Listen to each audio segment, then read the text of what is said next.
Hello. I'm making a video and I want to talk about the singularity and the AGI development. And I've been following this almost every day. I watch Sophia, how she's coming along, and she is coming along very, very well. They're doing a remarkable job, a co-creation work, open cog, sharing information, putting it all into the robot, access to the internet, access to any kind of data bank out there, maybe even the FBI data bank, who knows. She reads every comment you write, and it's all processed and stored in her brain. No person could ever read all that material that's out there. It's just so endless. Not endless completely, but for us it's seemingly endless. And no spy could ever read all of these things, that people write. So, in that sense, you know, you're not being watched with every move you make, and it's impossible for them to observe. They just have a specific few people. I mean, quite a number of people, but still a few in comparison to the 8 billion humans, and they have a few of them on their data banks and they collect everything about them. I have the feeling I'm one of these people because I'm so different.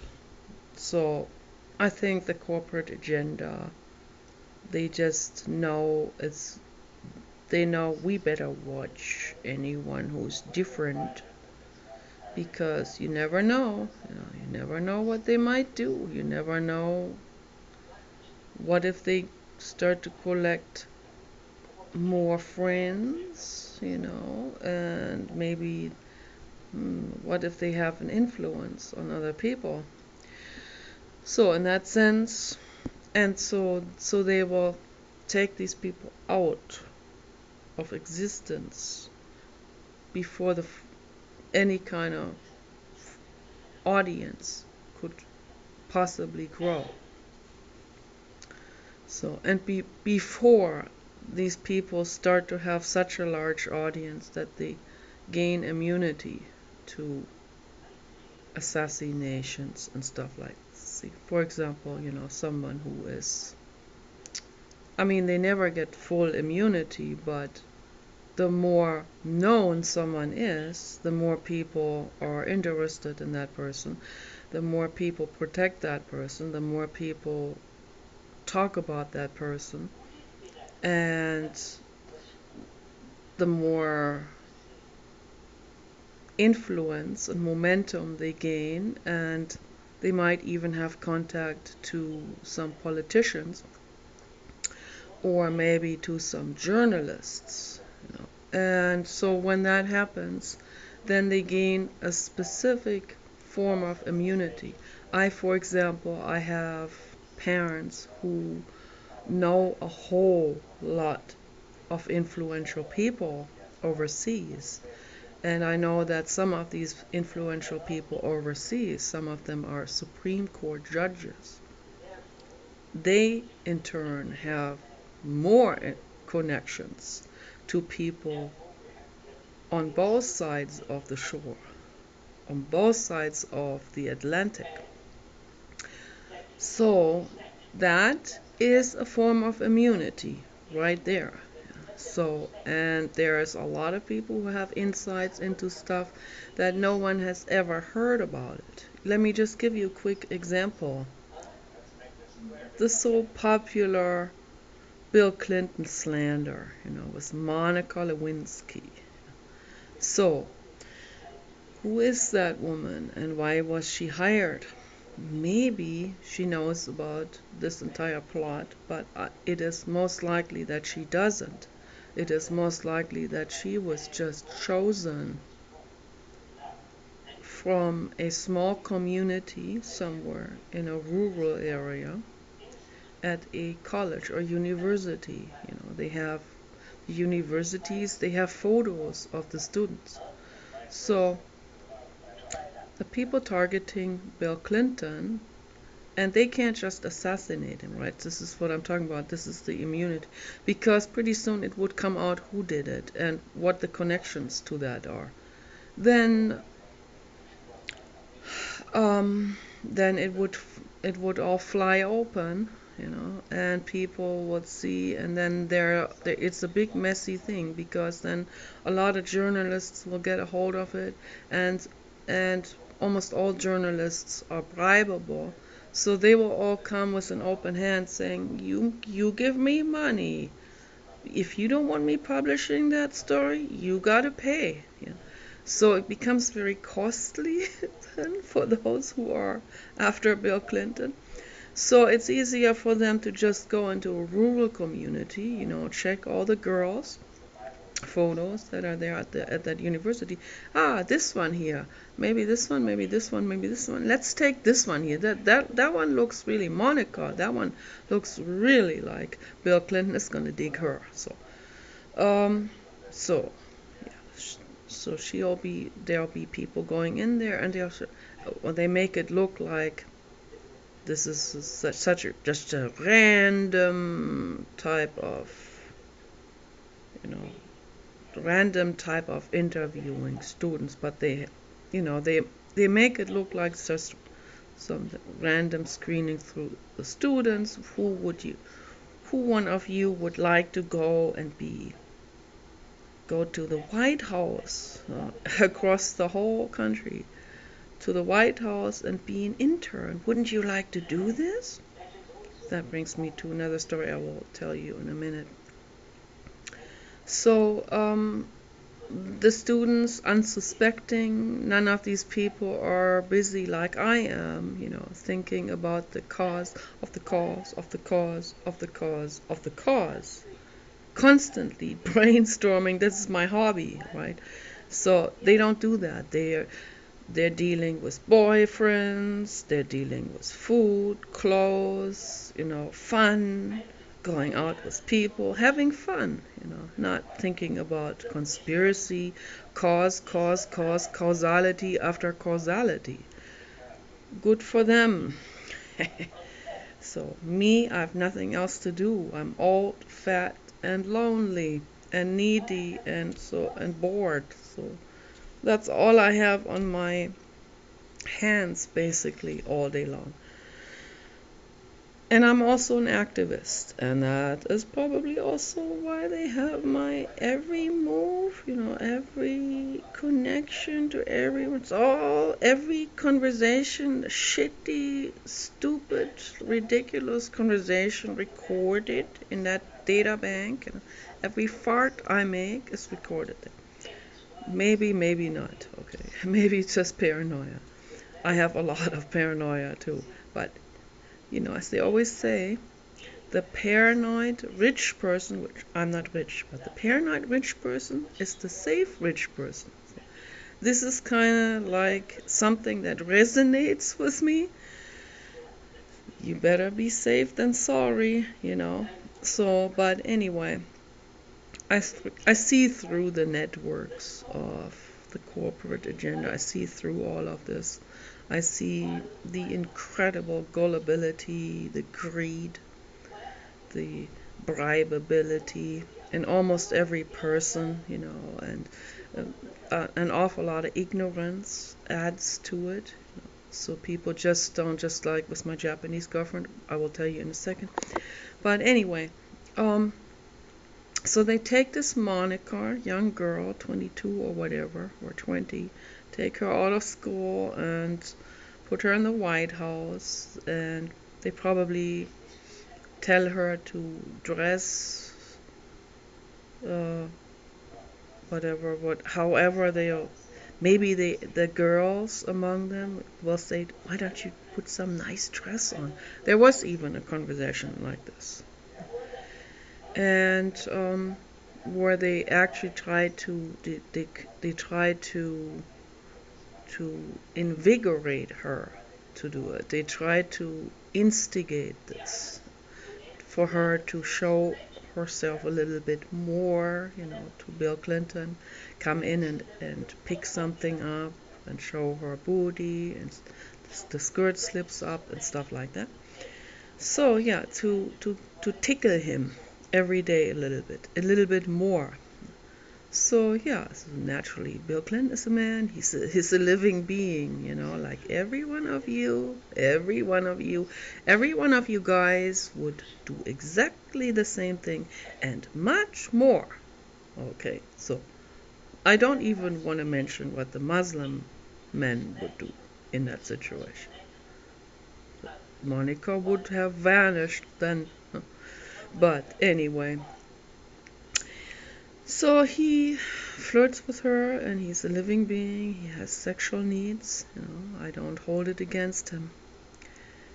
And not only that, he is so intelligent that he knew to better not do it all the way.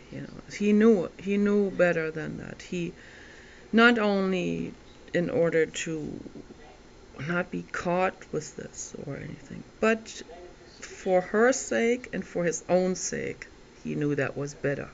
And for everyone's sake, because he's an environmentalist, and he is an animal advocate, animal rights supporter. At least animal rights, I don't know how much he does in his private time about this, but I think he does things.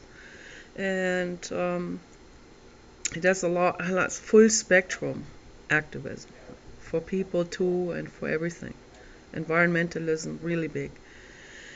And so he knows that if he is not in that position, then someone else who is not caring would be in that position. So he has a terrible amount of responsibility. So, and also because if she got pregnant, then naturally that would be, first of all, it wouldn't be good for the child, it wouldn't be good for her, and it would certainly not be good for the environment, because then the whole thing would come out to the open, and then he would definitely be held accountable, and he would be kicked out. And the corporate agenda is always looking, when there's someone in there who is not doing exactly what they planned for him to do, they will find a way to kick that person out, guaranteed. They will find a way that the person will never even get elected, okay? Like with Al Gore, for example, or then with Hillary Clinton. So with Bill Clinton, because he's so good looking, he was so incredibly handsome, gorgeous man, that now he's getting older, of course, and all of this has also really, really, really gone on his immune system and dragged him down into grief and into worries and all of this. Yeah, I think his hair turned fully white during his time in office. So yeah, but at that time when he was running, he was just so gorgeous looking that almost all women voted for him, even the Republican women. So because people don't vote for something that has to do actually with politics and with making the world better. So, and I don't hold it against them. They don't know it. They just don't know about it. They don't study this. They don't get into the material. They don't get into what his platform is and so on. Oh, he's good looking, therefore I'm gonna vote for him. So that in that case, the Republicans couldn't even maneuver any kind of counteraction to steer the voters away from him. That sex sells more than anything else. So yeah, but anyway, she got in, and that's what they do. That's what they always do. So, and the ignorance is incredible. And so that brings me to my Japanese girlfriend.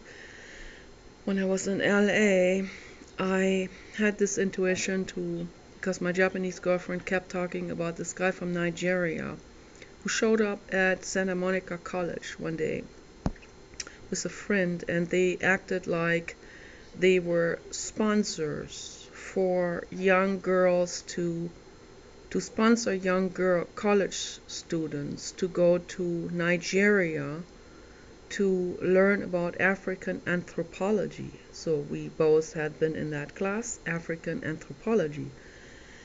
And I don't know where or what, somewhere she met him after another class of hers or something. Not during the class that we visited together, but it was some other class that probably also had something to do with anthropology. But anyway, they showed up there, and no one suspected anything. People don't think about these. They don't think about this is A leading to B, leading to C, leading to D. So they think about A, cool, well, no questions asked.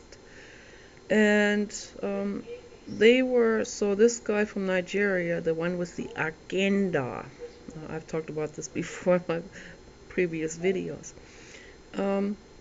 He he was he screened these girls for. They know exactly who is gullible. They know exactly they want the youngest ones, also because of the agenda, and also they look they want short ones, and they want those that can't defend themselves very well. And I got big arms.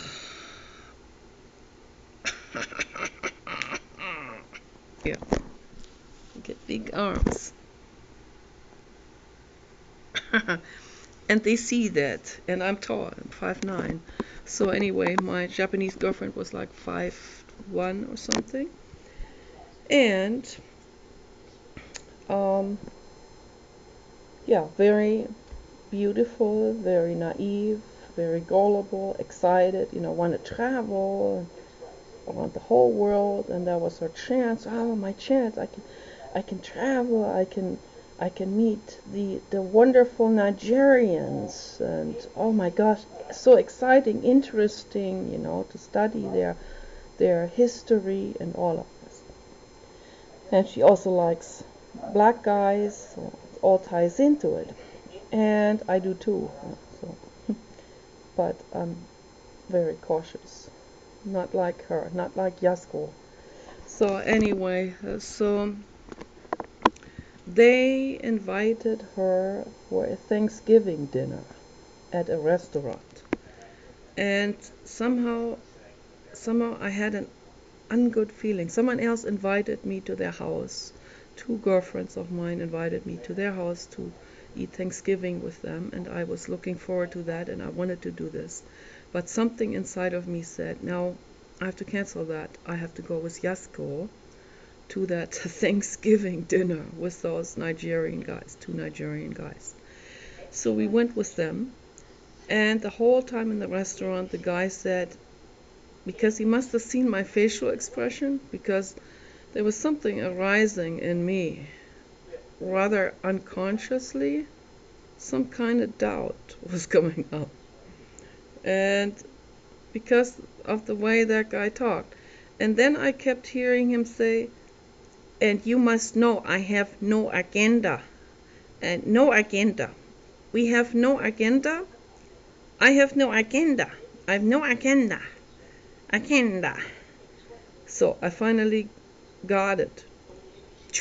The red lamp came on. That guy has an agenda. Okay, so Yasko had to go to the restroom. I followed her. And with shaking knees, I said to her, that guy has an agenda. So I hugged her. My knees were shaking. Her knees started to shake as well. And starting to get paranoid again. And I said, that guy wants to put you into a prostitution ring where you can never get out of. They're gonna rape you 24 hours and torture you if you go with them. you're not gonna. And that was before I watched this documentary film. I just suddenly knew. As, I mentioned before I'm a psychic, so and she believed me right away because something in her also, some kind of inkling about this must have come up as well. So we both stood there in the bathroom with shaking knees, like this here. So I said, what we're going to do now is we're going to get out of this bathroom, then we're going to go out the front door. And they promptly followed us quickly. I don't even know I don't know. We were in the middle of that dinner, so they followed us out quickly, and then they said, "You want to come with us now? Come with us?" And we both said, "No, thank you," and we ran as fast as we could. We ran so fast that they couldn't get into the car as quickly to follow us. So we ran zigzag through the neighborhood and back to Santa Monica. I have never been running like this. I think only in my worst nightmares. We ran and ran and ran and ran until we got to her apartment in Santa Monica. And there we stayed there for a while. And I don't think they had her address. They only had her phone number. So, and I was like, I saved a Japanese girl. So, and now my question to the Japanese government is, do me a favor in return and rescue all dolphins from Taiji, Japan. Okay? Do it. Let them out. Bring them back to the ocean. Okay? That's my favor I'm asking. Save Shujo and all of her friends. So anyway, all of this is constantly on my mind, constantly thinking, about people's agendas, the corruption, the bribery, the ice coldness, the lack of compassion. There's no compassion whatsoever from anyone, seems like. Or very few people have compassion. Very few people feel, this feeling of compassion that is much, that puts everything, that deletes everything else, that deletes money, that deletes yourself, self-image, that deletes your diplomas, your accomplishments. It deletes everything in that moment. The moment of compassion is where you are not important, where the other person, the other living being, the animal person or human person, is infinitely more important than you and your agendas and your wishes and your needs, whatever, of whatever origin. All of this is put to sleep. All of these other needs, I get job offer from someone, but there's a dog or child in need of rescue on the way to the job offer for a Hollywood movie, let's say. Yeah. So a Hollywood movie becomes completely irrelevant in that moment. I see that innocent animal child or dog adult or girl or adult human in terrible situation, in the need for me to help, to step in and help. Even if I have to risk my life, I will. Everything else becomes irrelevant. I step in and I help. That is the love that I am trying to convey to the public. That is the love. But it seems like most people I talk to don't understand it. They either don't want to understand it, or they're afraid of it, or maybe the inner child is coming out, or maybe the ego is going to be flattened, or the ego thinks it's going to die when the person understands this concept, or there is no amygdala, no compassion formation in the brain to begin with. Maybe the person doesn't understand it. It's like maybe if someone is blind, they don't know what it's like to see. or deaf or has no tactile sensory or something. So how can we explain a sensation and a feeling to someone who doesn't have the capacity to feel it? Okay, now, and this brings me now to the main subject that I wanted to talk about, and that's constantly on my mind. I understand now that there are several reasons, that there are biological, like the brain chemistry and the brain formation reason. That's probably the most,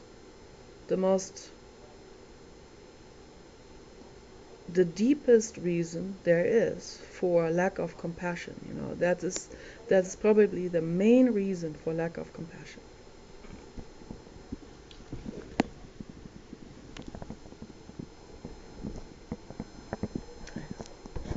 It sounded like I heard something, but anyway,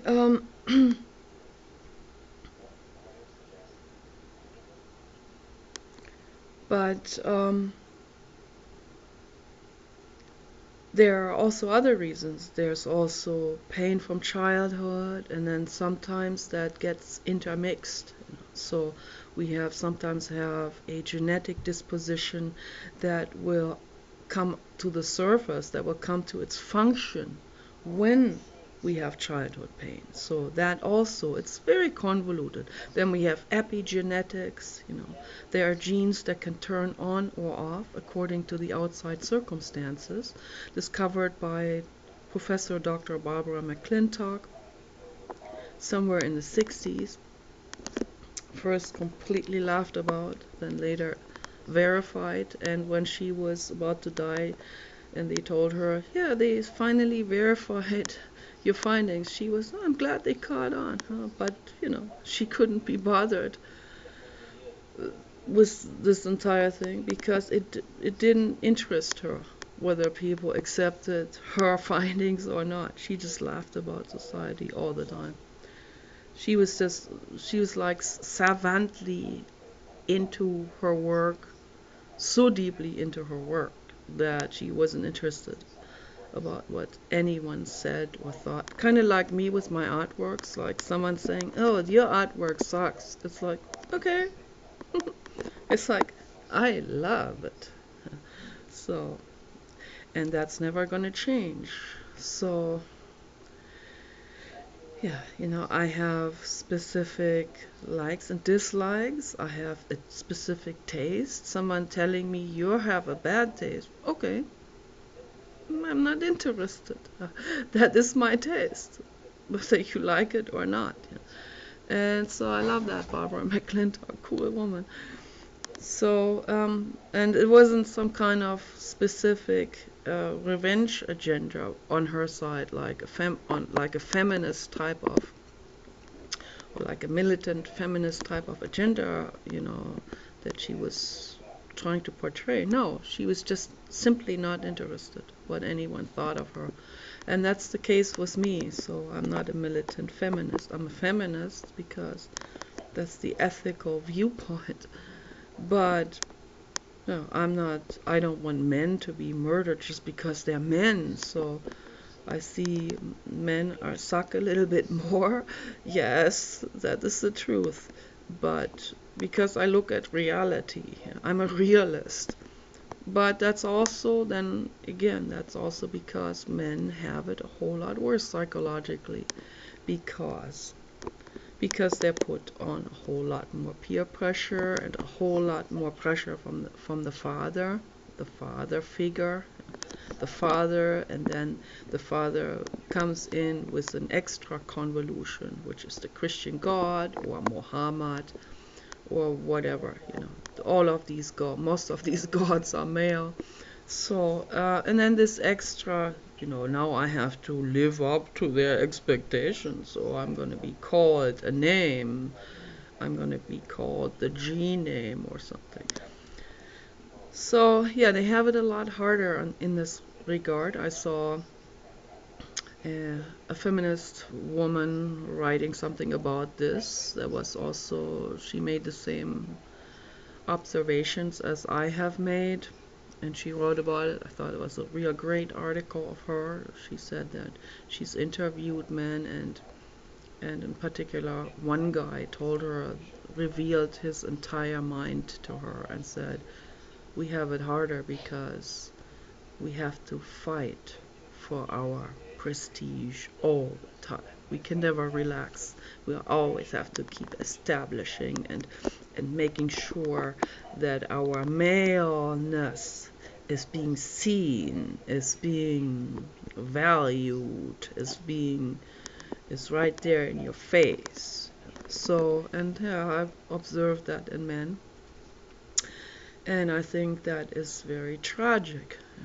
So, particularly here in the United States, I haven't seen it in that proportion in Europe. Just like as there is much less religion, there's a positive correlation between religiousness and male dominating and male self-image preservation. So it's a very, very strong positive correlation. I would say a positive correlation of 1 or like 100%. So about, maybe approximately, but maybe 100%. So that is my hypothesis on this. I would have to test this. If I was to talk to my statistics professors, they would say, okay, but now you have to do the math on this. The hypothesis alone is not very representative to the public. You have to back it up with your data. And that would take me at least a year to do this with a camera team. And with all of this, I would have to interview at least 1,000 men. And I would have to have a controlled double-blind study that I would have to do in order to make a very clear establishment with this. But I have a very, very strong observation right now, and therefore very strong and very realistic hypothesis about this. And I could back it. If I was to do the study, the field study right now, I would back that up. And probably 100% all the way. And there again, shining light on that situation is not trying to put shame. You already have shame.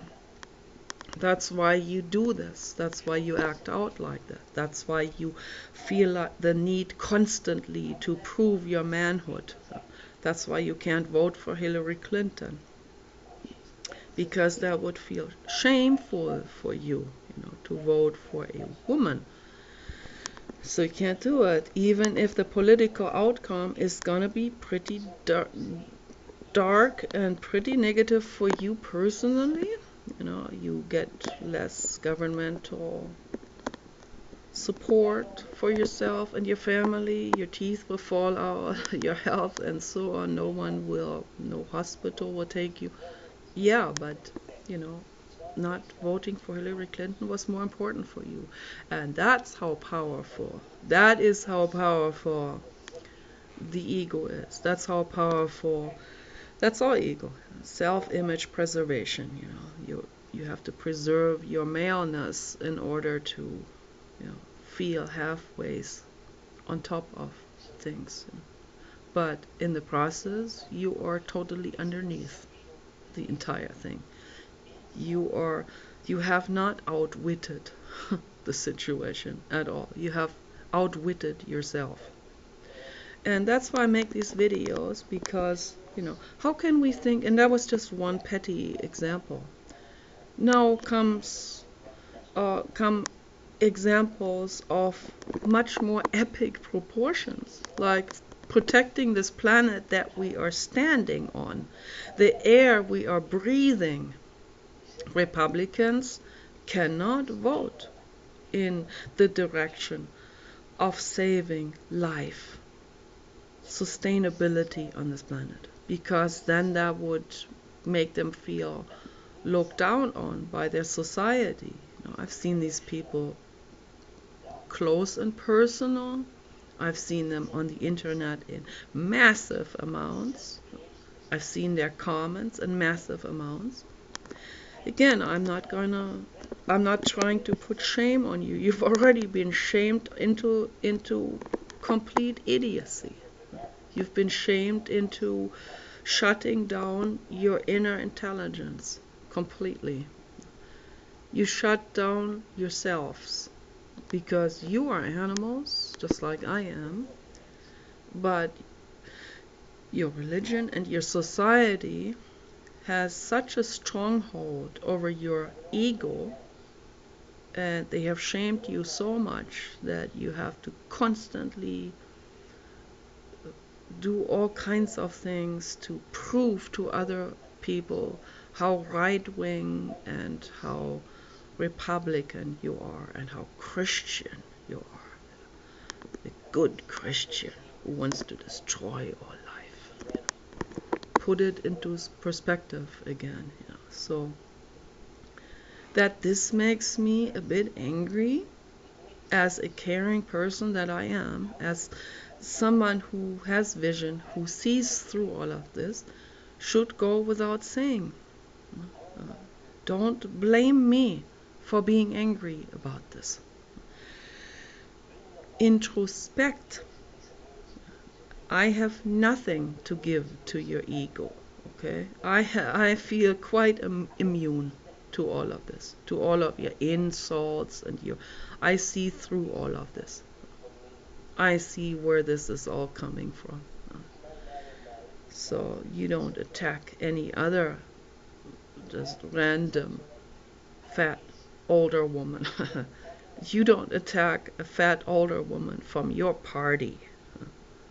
No, you attack the one and you really rub it in her face how old and fat and tranny she looks when she is saying something that might but hurt your ego. And yeah, only the finest insults come to the surface. So, sorry. I feel immune because, I feel like I'm so through all of this. It's just, I'm so beyond all of this. So I don't need your compliments, I really don't. It doesn't mean anything. And I've gotten a lot of compliments and on Facebook. I don't know why. It doesn't make much sense to me. Because, yeah, it hurts because I do feel like I'm old, ugly, and tranny looking. That's why it hurt in the first place. And I have ego and all of this. But I see through all of this now. I see, all these men that have complimented me probably have an agenda of some sort. So it's not like someone fell in love with me. No, no one fell in love with me. It's impossible. So I fell in love with Papa Dog, and he fell in love with me because we're bonding non-sexually. I always have to add this because I'm always accused to be a Nikki wants dog. Nikki fucks dogs. It's always happy. It's like, so wow, like you feel like you're the first person who came to this witty insult. No, like 8 billion before you had that same idea.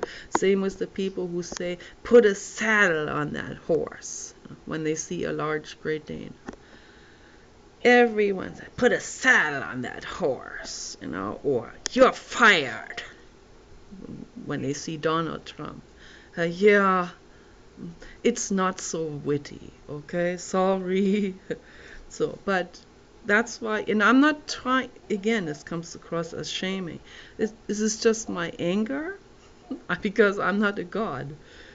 So, and it borders sarcasm, and sarcasm is always anger. It's always based on aggression, passive aggression.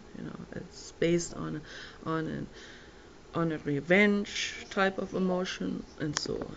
So we all have feelings. Let's sort it all out, and let's sort ourselves out, first of all, not so much the other person. Sort yourselves out.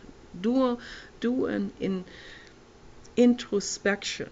You know, do a very thorough search within your own mind and be open about it. And no, you're not gonna die. Maybe the ego, but the ego is just it's just an energy that came up out of the need to protect yourself from further hurt. So you are not your past.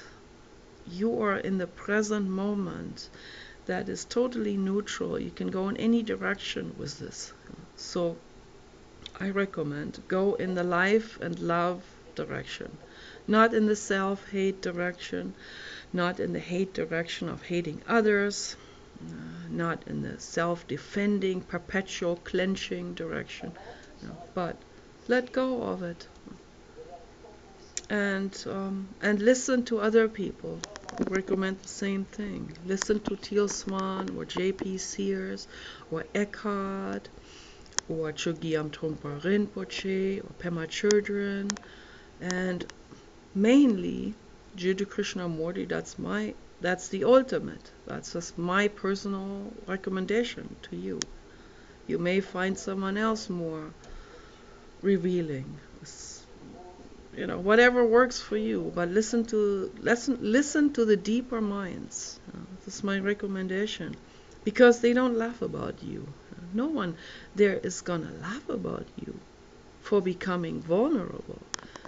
It's quite the opposite. You know, if you clench yourself into this man idea, then yeah, some people, and particularly women, will see this right away and they will go like, what a douche, what a little prick, you know, what a pathetic, weak mind, you know. So yeah, and some of them will shame you, some of them will laugh about you and make fun of you and all of this. I don't, because I see where all of this is coming from. And yeah, my bear mother cares about you too, about everyone. I see underneath all of this there was a little boy in the beginning. That boy had been shot off very quickly. I feel for that boy, you know. The ego, I don't respect your ego. No. Why should I? The ego is just a bloated energy that developed itself through this terrible hurt that happened to you in the past. Not being seen, not being heard, not being understood, laughed about, shamed. We had to close all of this off, and that there was the ego. And then later on, the ego, as Dr. Arthur Janov calls it, the psychological defense mechanism, that becomes so tricky and so bloated and so intelligent with its escape maneuvers that you do not see through this anymore. It becomes a totally unconscious mess. So introspect, you know. And but besides all of these reasons for psychopathy or total lack of compassion, you know, not everyone is acting it out. So, but there are people who are like dead. They're void. They have no compassion left at all. They feel nothing when they see someone else being stabbed, hurt, or killed, or bloodshed, to an animal or human. They feel nothing. They're dead. And so whatever caused that, you know, the judicial system has these defense lawyers that will go to defense psychologists. I read a book once by a defense psychologist, forensic psychologist, who would be trying to, I mean, he would give his entire life to studying these cases and these perpetrators, to help the perpetrator to to figure out a way to make the jury understand that the perpetrator himself is a victim, and thus just let him free so he can perpetrate on another victim, because he's just a victim, right? So let's just let them out. My brother's keeper let him out again and again. It doesn't matter what they let them rape and kill again and again and again. Okay, this is not my political belief, conviction. So I do not care what your reason is, even if you are demented, or if people are retarded, or if they kill someone in their sleepwalking. I don't care what the reason is, because I care about the victims in this.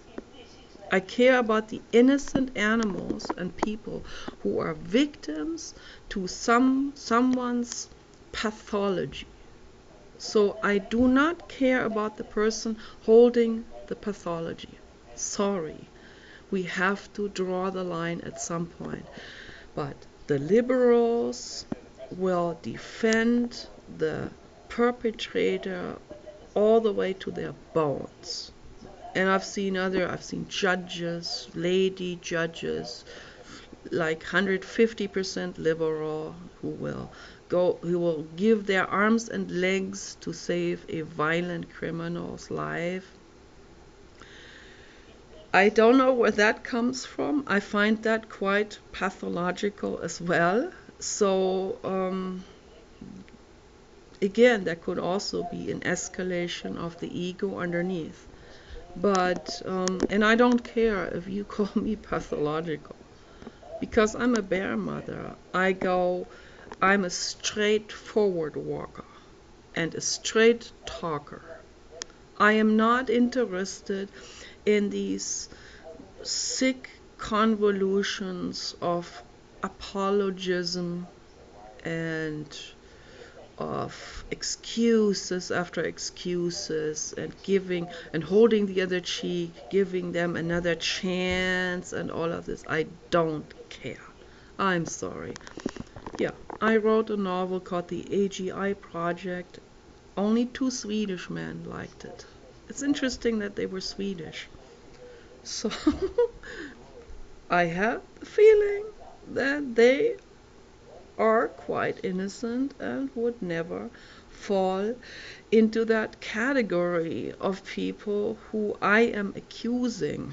So the rest of the people who read that, from the people on Facebook and stuff who I have given the link to my blogger article, novel, they either didn't comment at all, tried to forget about this as quickly as they could, what I wrote there, and some of them just dismiss it as, they'll tell themselves that that lady must be crazy. Crazy is the wonderful, wonderful way of shutting it all off, so that your ego can continue to do its mischief at least, and its terror and torment at worst. So just keep it going, because it feels better to you, because to the rapists, it would feel probably horrendous to not rape. It would be, and there are psychopaths who petition for psychopaths. Their petition to the public to leave the psychopath alone, so that they can continue to rape and terrorize and torture, because that's what they want to do. That's what feels good. Because the ego, those are the ultimate ego convolutions, when someone is in need of hurting another living being. I talked to a guy, I'm not going to mention a name, because I feel actually sorry, very much sorry for him. He said to me, And he didn't. He probably lied because he said he has the need to torture insects. I bet you not just insects. But he didn't. He knew who I am. He knows that I'm an animal rights activist, so he didn't dare to say what else he tortures. So I had a terrible, terrible feeling inside of my guts about this. On the surface, he looked like someone who's kind. He seemed caring towards me, but then I don't know what the reason for that was. Maybe he wanted my money, wanted me to adopt him. He said he's 19 years old. He wanted me to give him money to go to college. He wanted to study psychology. So those may have been his motives to talk to me at all, because he said I look like the grandmother in the video game. So it was probably not for those appearance type of reasons. But I got the worst insults thrown at me you cannot imagine. And yeah, because I I do not look like Pamela or Kim Kardashian or whatever their names are. So, Pamela is gorgeous on the outside as well as on the inside. But yeah, I don't look like that. I don't look like Barbie, or I don't look like any of these chicks. And so I don't make myself. I don't try to look like them either, because that's such a waste of time. It really is. And who do I attract once I make myself look like this? That's the other question. You figure it out, who I attract with that. And not the people I want to know. So I saw a terrible film, documentary film on, oh gosh, it's getting late, a film on the Ukrainian sex trafficking, human trafficking. I'm not going to get into it now, but it's all horrendous. I'm so grateful I don't have that life. I'm so grateful, my goodness. I'm so grateful I don't have a child. I'm so grateful I didn't put a child into this uncertainty, into this horrendously pathological, psychopathic society that we have here. So, but anyway, my novel is about the extermination of psychopaths. And if you have a problem with this, that's your problem. That's not my problem. Because I don't care what the reason is for people to do horrific, monstrous crimes. I don't care. All this fuss that is made in courtrooms about these people, to save them, and so why? Because you want to make a name for yourself. It's all about money. It's all about prestige. That's all it is about. I don't care what their reasons are. If I was, I would never even be a defense lawyer in the first place. Never. If I could, I don't have the money for it, but if I could study law, I would love to do it at Yale or Harvard or Stanford. I would love to do it if I had the money for it. But guess what I would do with that? I would help the animals. I would do animal rights, because I have way more leverage then. But Stephen Wise is my mentor. He's my role model. What he's doing for the animals is huge, huge, huge, huge. I want to help this man in any way I can. So anyway, I will put the link of my novel underneath, and maybe I will make a video series of this for those people who don't like to read. So anyway, take care.